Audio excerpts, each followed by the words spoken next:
Swamiji, does Satan exist? You know, let me express this by telling a brief little thing. I wrote a play called The Peace Treaty. And in this peace treaty, I had to write about 4 people who were evil people. And they obviously had a bad understanding of what the truth was and what everybody should do.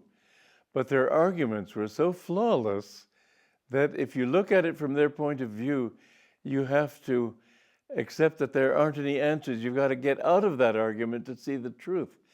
And you know, the interesting thing was that I enjoyed writing those parts. They were the evil parts. But I think God has fun through Satan. Well, let's put it on a more metaphysical level, because certainly we don't have fun with Satan. Does Satan exist? Yes, he does.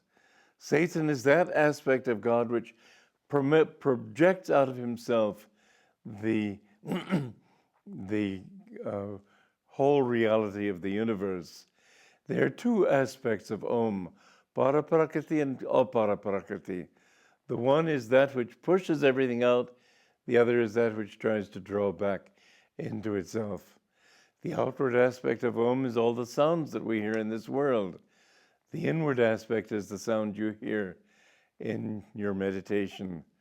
When you go deep and you hear that sound like a great thunder, expanding your consciousness to infinity, that is the inward Om.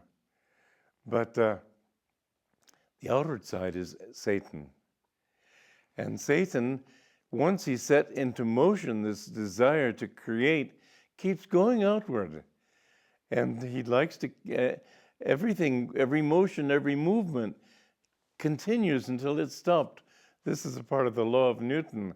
So Satan is that aspect of God which wants to create, which tries to create, which tries to keep everybody bound to creation, which tries to remind you that you not only have an ego, you are an ego. And we have constantly to deal with that. And people who don't know it and aren't aware of it are already too caught. When somebody said that the Christian scientists say that God does not know evil, Yogananda's answer to that was, well, God must be very stupid then. Because obviously evil exists. But it exists finally, as he said, as the villain in a play exists to make you love the hero. The villain is necessary. And as I said, I think God must have some fun creating all those reasons why people should go in the wrong direction.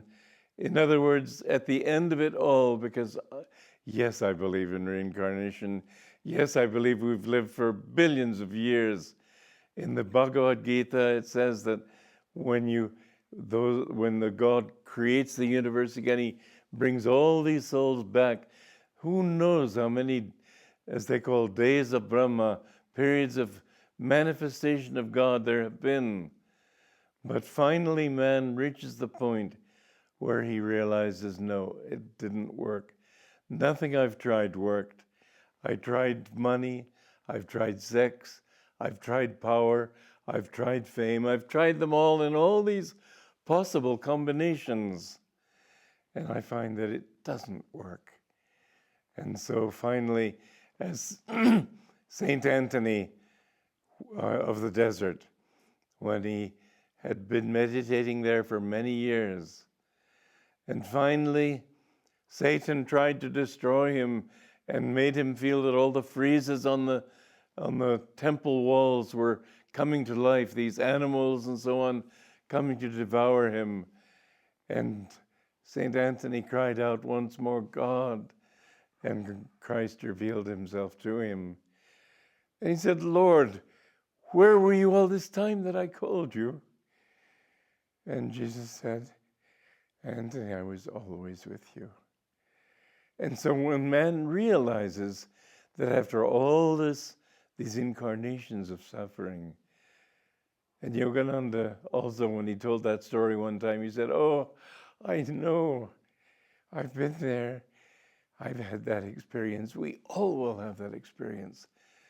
Finally, when you find God and you look back through all the times and the lives you've suffered, you never find a bitter saint. You never find somebody who says, what a scam. All of them say, it was worth every moment of it because this bliss is so great. And it's such a wonderful show. You know, if you had a novel and the hero of the novel was born into a wealthy home, and with the influence of his father, he got a good job and got to know the daughter of the president of the company and married her and inherited his position, inherited his home when the president died. You'd put that book down after page 5 and say, what a bore. But if that same hero is born, let's say, on the wrong side of the tracks, and everything goes wrong, but with great effort and struggle, he finally reaches the point where he's employed and he marries the boss's daughter and gets to live in the boss's home, and you put this book down and you say, what a lovely book.